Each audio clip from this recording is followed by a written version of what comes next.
Salut tout le monde, bienvenue pour cette nouvelle édition sportive. On est entre mecs aujourd'hui, on va parler football, hockey sur glace et boxe avec mes invités, à commencer par Julien Wolf. Bonjour Julien. Bonjour. Organisateur du tournoi des écoles de hockey à Gland, ça aura lieu le samedi 10. Et la même journée, un tournoi de boxe, c'est avec Daniel Benito. Salut Daniel. Salut. Directeur du Boxing Club Nyon, avec cet événement qui a lieu en soirée le samedi 10 février. On y reviendra dans quelques instants. Hockey sur glace à nouveau avec Bernard Ditzov. Salut Bernard, vice-président de l'US Terre Sainte Hockey Club avec un nouveau et magnifique maillot pour le club. On va le voir tout à l'heure. Et puis, on ne le présente plus évidemment, Laurent Perrotan. Salut Laurent. Salut. On va commencer par une bonne nouvelle, sacrée bonne nouvelle. Victoire hier soir 3-1 contre Bâle. Playoff, enfin.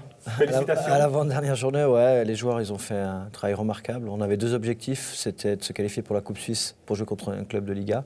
Ça a été fait à Meyrin. Et le deuxième objectif, c'était les playoffs. Maintenant, tout est ouvert. On va jouer sans pression et je pense qu'on peut être très très dangereux. Tout est possible du coup, maintenant. Bon, il faut le dire quand même, c'est un peu une surprise. Hein. C'est pas forcément évident que... On est le plus petit budget de la Ligue, mais vraiment de loin. On est l'équipe la plus jeune. On vient de monter dans cette Ligue et c'est clair que l'équipe a été crescendo. Et puis c'était un championnat extrêmement serré. On s'est qualifié à l'avant-dernière journée avec 50 points en 32 matchs. Donc c'est 1,60 de moyenne, donc c'est énorme. Et malgré tout ça, on n'était encore pas qualifié hier soir.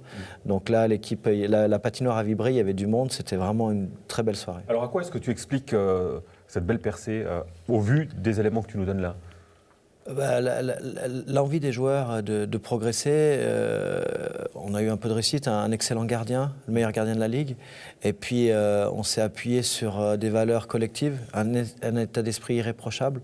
Et ce qui a fait hier, c'est pour ça, la différence entre les équipes, on était assez proches hier, mais nous on avait plus d'envie et puis une meilleure cohésion, et c'est ce qui a fait la différence sur de nombreux matchs. Alors aujourd'hui, Laurent, il a le sourire, mais c'est un peu les montagnes russes ces derniers jours pour le club. On va rappeler cette charge terrible contre Damien Riedi, c'était contre Thun, défaite 6-3, c'était à la 18e minute, charge de Manuel Neff contre Damien Riedi. Alors depuis, il est retourné à la maison, on a eu très très peur sur le moment même.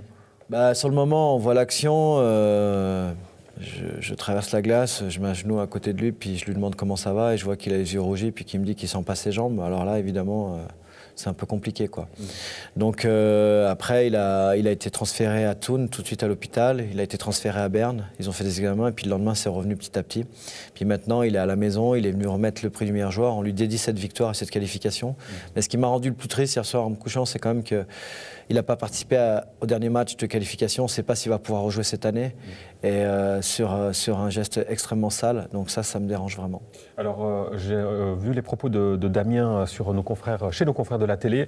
Ça, c'est dur quand on l'entend. Il nous dit, je le cite, le hockey est une passion, mais j'ai un job à côté. Et je me demande aujourd'hui si ça vaut vraiment la peine de continuer. C'est dire à quel point ça marque. Et là, en l'occurrence, il se pose la question de la suite du hockey. J'arrive à comprendre ça. Maintenant, j'espère qu'on a une grande famille à Star Forward et j'espère qu'il va continuer avec nous et qu'il va revenir. Et déjà, hier soir, il est venu remettre les prix du meilleur joueur. Il était dans le vestiaire, il a participé à la fête.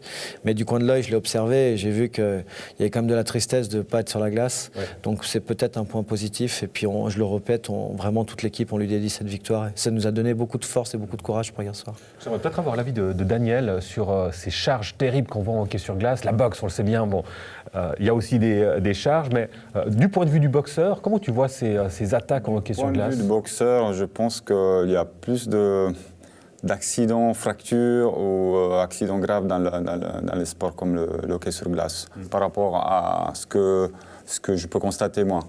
Après, des accidents terribles aussi dans la boxe, ça peut arriver. Ce qui nous sauve un petit peu, c'est aussi l'arbitrage qui bloque, qui stoppe le match a priori avant l'accident grave.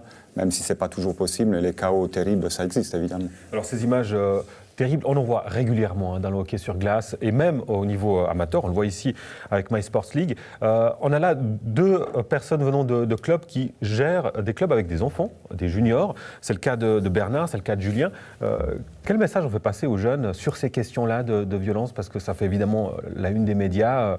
Quel est le message qu'on fait passer? C'est clair que les jeunes, ils regardent la télé, ils voient des charges, donc ils apprennent le hockey, mais ils aimeraient des fois un petit peu imiter les pros. Et ça, on leur donne surtout pas cet exemple. On leur parle en début de saison, il y a une charte, le fair play est total. Donc dès qu'il y a quelque chose, on lui explique, on sort de la glace. C'est clair que même quand on fait des rencontres amicales contre d'autres clubs, je vais sur la glace avant le match avec l'autre entraîneur pour répéter aux jeunes que c'est le fair play total, même on ne pousse pas, pour éviter tout problème, parce que les petites patinoires, c'est clair que c'est encore plus dangereux si on commence à charger. Alors ça, c'est le discours, Julien, dans les faits. Même chez les enfants, des fois, ça peut faire mal. Ah, c'est compliqué, hein. Ils ont aussi des modèles à la télévision, ils veulent faire la même chose, donc effectivement, ils veulent reproduire un peu ça. Moi, j'ai la chance d'organiser un tournoi, je dirais, pour le plaisir, où tout le monde reçoit la même chose, où on a vraiment cette base qui est vraiment fair play. J'ai une chance là, j'essaye de la continuer, de la maintenir d'année en année.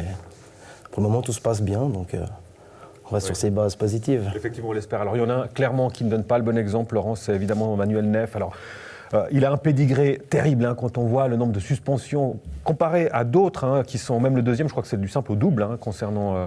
Deuxième a 92 minutes de pénalité en 28 matchs et lui il a 234 en 24 matchs. Donc c'est énorme. Mais après, moi j'ai été joueur, j'ai fait des bêtises, je me suis battu.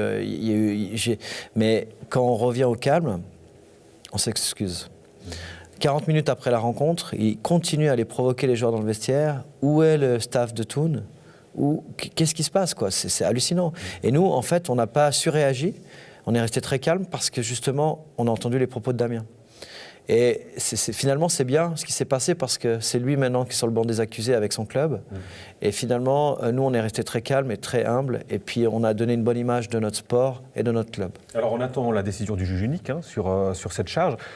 Est-ce qu'il faut aller plus loin dans les sanctions ? On voit en Amérique du Nord, par exemple, que c'est des sanctions financières très lourdes hein, contre ce genre d'attaque. Moi, on m'a demandé mon avis. Moi, je mettrais une sanction financière assez lourde parce qu'il sort de 5 matchs de suspension et puis, a priori, ça lui a rien fait puisqu'il a recommencé. Et puis, l'arbitrage.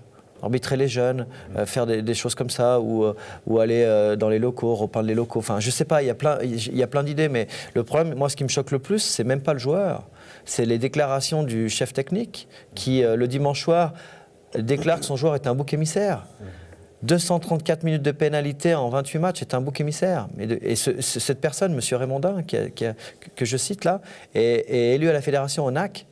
Donc là, on a une réunion à Holton lundi. Je peux vous dire que ça va être très très chaud. Oui, on imagine effectivement. Et on sent dans tes propos très durs. Hein, et pour cause, effectivement, les images sont très violentes. Allez, on passe aux jeunes avec ce tournoi, Julien, que tu organises, le tournoi des écoles de hockey à Gland. Ça a lieu donc le samedi 10 février. Ça commence à 10h. Il y a en tout 80 enfants qui vont participer à cette journée. C'est ça, 80 enfants de Genève-Servette en passant par Mérin, Nyon, Gland, Morges. Le LHC. Il y a les petits Laurent justement aussi qui participent. Très content. Et puis il y a encore le LHC Yverdon qui nous fait la fidélité d'être là depuis le début. Donc c'est vraiment très sympa. C'est la combienième édition d'ailleurs ? Ça va faire la 4e édition. Ça prend maintenant le rythme de croisière, ça rend Oui, rendez-vous. et puis comme c'est une catégorie d'âge où ils n'ont que des entraînements, il y a très peu de tournois, donc ils sont tous très contents de venir. Ils attendent ça avec avec impatience. Les parents aussi, je dois dire. Ah oui. Les parents sont très contents. Ouais. C'est intéressant ça, les parents. Il n'y a pas des moments où il faut calmer plus le papa ou la maman que l'enfant qui est sur la glace. Non, ça va, là, ça va. C'est vrai qu'ils mettent plus l'ambiance, mais positive. Oui. Moi qui viens du monde du foot, je dois dire qu'au foot, c'est complètement différent. C'est les parents qui sont un peu entraîneurs ou coachs ou autres au bord du terrain. Là, au hockey, en tout cas dans ce tournoi, après, je ne suis pas toute la saison au bord des patinoires, mais dans ce tournoi, non, c'est super positif. Ouais. Alors je sais qu'en boxe, les parents ou les proches sont très présents. On a beaucoup des managers, des entraîneurs qui sont soit le mari, soit le papa, la maman parfois aussi. Ça m'est arrivé d'être entraîneur et papa, donc compétiteur. C'est difficile. Hein. C'est difficile à trouver juste le milieu, prendre la distance.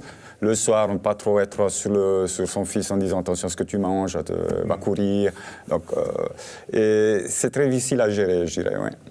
Et pour l'US Terre Saint-HC, alors je l'ai dit, il y a ce nouveau maillot, on va le voir à l'image. Alors bon, c'est juste un maillot, mais quand même, ça représente finalement un symbole. Est-ce qu'on peut dire une nouvelle étape pour le club ? Oui, c'est clair qu'on voulait sortir ce maillot en même temps que la nouvelle patinoire, qui est proposée à Coppet, mais qu'on n'a toujours pas, qu'on attend, donc on voulait le sortir à ce moment-là. Donc on l'a inauguré maintenant, malgré tout, parce qu'il fallait bien commencer avec inaugurer ce maillot.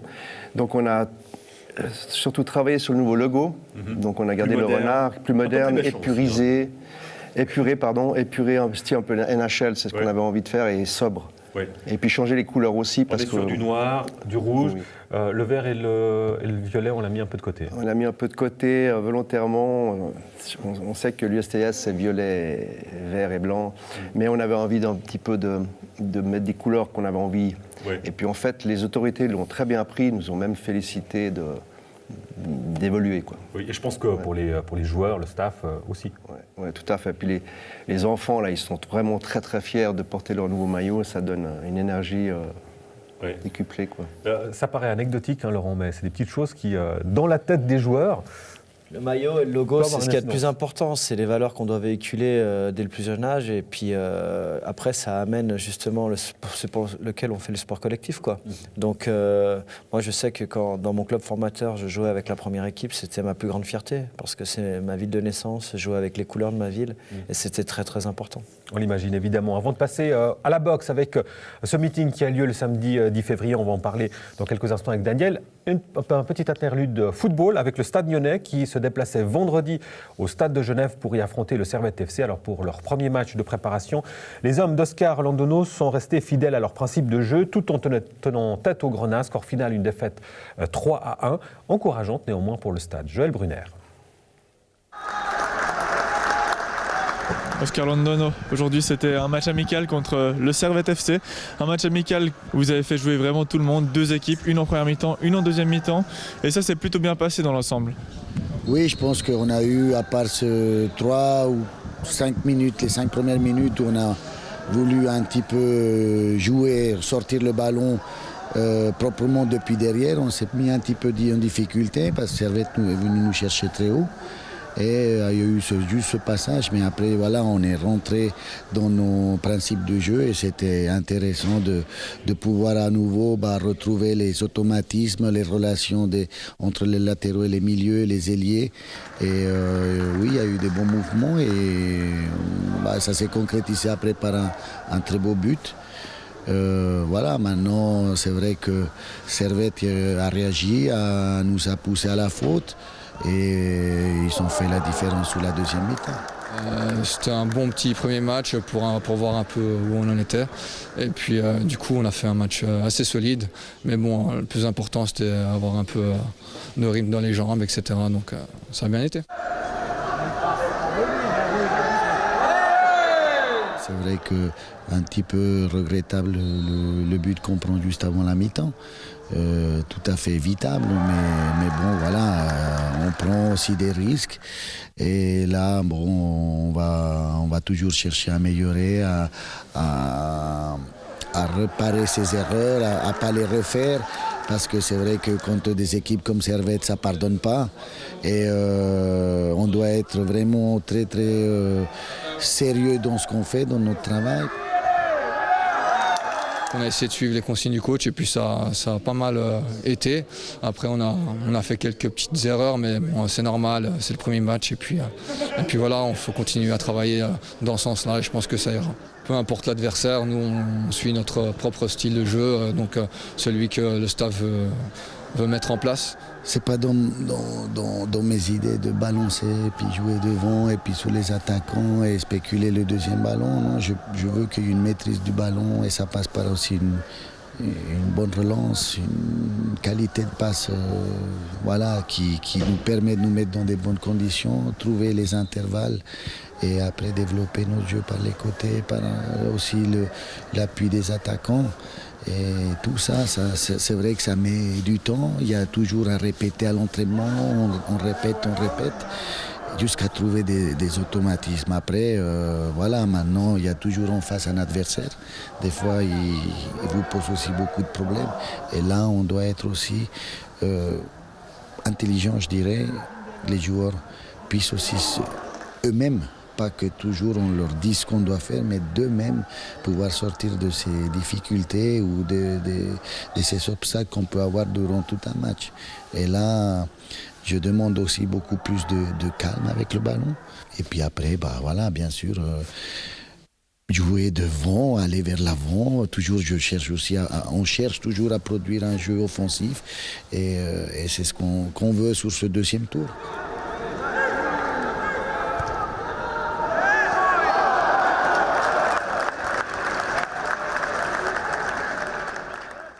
Et voilà donc pour ce match des jaunes et noirs qui affrontaient, donc vous l'avez compris évidemment, Genève Servette. C'était vendredi dernier. Place au Noblard avec le meeting annuel de boxe anglaise qui a lieu à Nyon. C'est le samedi 10 février. Ouverture des portes à 18h30 à la salle communale de Nyon. Un meeting qui prend maintenant vraiment sa place dans le monde de la boxe en Suisse avec Daniel Bonito qui est le directeur technique du Boxing Club de Nyon. 4 combats pro, 4 combats amateurs. Daniel, avec des belles têtes d'affiche. 2 Nyonnais d'ailleurs. En professionnel, oui, il y a 2 Nyonnais, donc Julien de Calvette qui fera son 5e combat. Donc il a un palmarès de 3 victoires pour 1 défaite actuellement. Donc il a commencé mars 2017. Et il a commencé sur les chapeaux de roue d'ailleurs. Oui, effectivement. Ouais. Donc il a bien commencé sa carrière pro. Il a eu une mésaventure le dernier combat. Mais bon, voilà, on a appris la leçon et puis on va de l'avant. Ouais. Arber Ibishi qui va faire son premier combat professionnel, qui est champion suisse amateur, donc il a eu sa couronne au mois de novembre de l'année passée. Et après, on aura encore 3 combats amateurs avec des Nyonnais, dont une fille. Oui. Donc voilà, un joli plateau en tout cas au niveau de nos boxeurs nyonnais. On aura aussi 2 combats professionnels donc, de 2 Genevois, notamment Pamela Tren qui prépare son possible combat européen. Donc, qui est de retour après une longue pause, oui, pendant une année. Elle a eu des problèmes au genou, effectivement, et puis elle recommence à Nyon, voilà, cette année.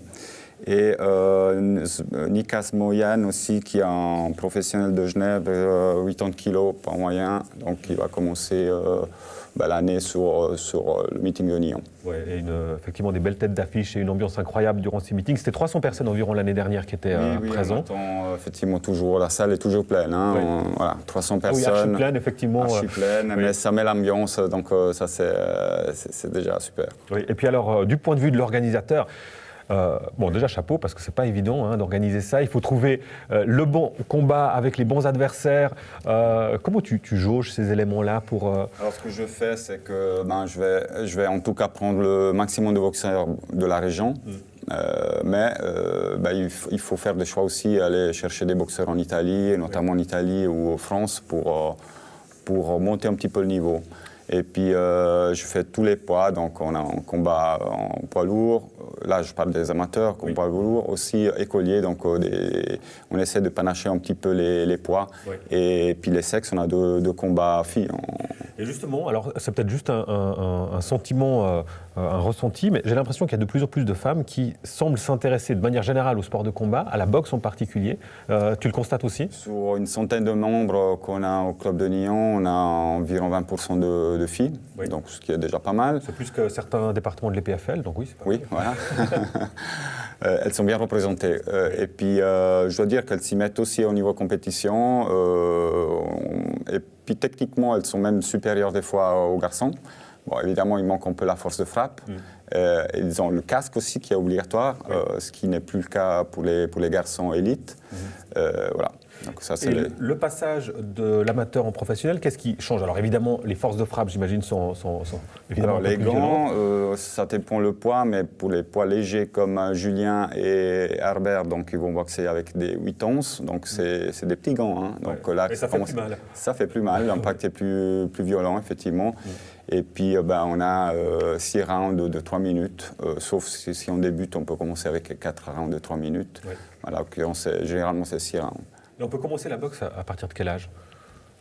Nous, on accueille les compétiteurs et même ceux qui souhaitent uniquement faire de la boxe à partir de 13 ans. On peut commencer avant, évidemment, mais il faut des plages horaires spécifiques uniquement pour les enfants. Et ça, c'est pas facile à faire. Voilà.